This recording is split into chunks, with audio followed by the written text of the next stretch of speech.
Armand Claude Abanda au lycée technique bilingue de Nkolbison. Ce 18 mars 2024, le titulaire de la chaire UNESCO Afrique centrale, accès au TIC, est allé rendre visite à la communauté éducative de cet établissement d'enseignement secondaire technique situé dans la capitale camerounaise. Occasion pour le proviseur de cet établissement d'exprimer toute sa gratitude et de présenter quelques doléances. L'objectif pour nous n'est plus de former l'élève pour former, mais c'est de former l'élève pour qu'il se prenne en charge et qu'il prenne aussi en charge d'autres élèves. Et nous remercions par cette occasion le représentant et résident de l'IAI qui est venu ici et qui nous a donné cette assurance qu'il peut nous encadrer certains élèves. Comme vous le savez, parfois nous sommes limités parce que lui, il a l'expertise. Et il peut accompagner donc ces enfants qui sortent un peu de l'ordinaire. Le représentant résident de l'IAI Cameroun qui était accompagné de quelques partenaires, dont des Italiens qui ont été émerveillés par des présentations faites par les élèves de cet établissement, notamment en matière de sécurisation automobile et de drones. Ils ont même indiqué que des partenariats pourraient être en vue pour encourager ces initiatives. Nous avons vu des élèves qui réussissent, des élèves qui ont envie de faire le Cameroun de demain. Et naturellement, le prolongement, c'est quoi? Dans ce cas, c'est le prolongement avec l'enseignement supérieur et peut-être le statut d'étudiant entrepreneur.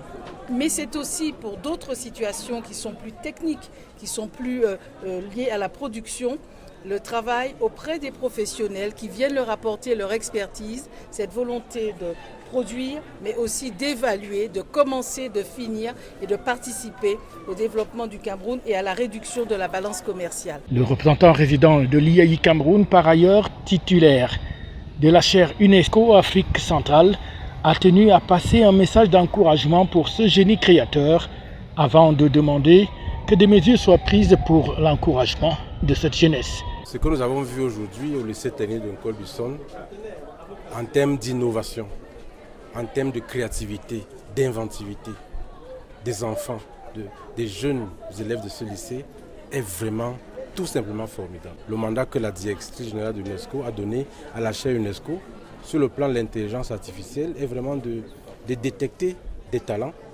comme parmi les jeunes et les femmes qu'on peut encourager, accompagner, soutenir grâce au réseau de l'UNESCO et aux partenaires divers et de faire en sorte que ces enfants aillent jusqu'au bout de leur invention. Parce que pour nous, il ne s'agit pas de montrer des actes d'invention pour s'arrêter en chemin, mais il s'agit d'aller jusqu'au bout pour que ces actes d'invention puissent effectivement créer de la richesse pour notre pays, pour notre sous-région, créer de la valeur également et faire en sorte que les jeunes puissent se sentir concernés par l'essor industriel de notre pays. Et en tant que chaire UNESCO, nous avons donc ce devoir de détecter les talents, et de les accompagner, de les faire soutenir par nos partenaires. Vous avez vu les partenaires italiens qui sont là.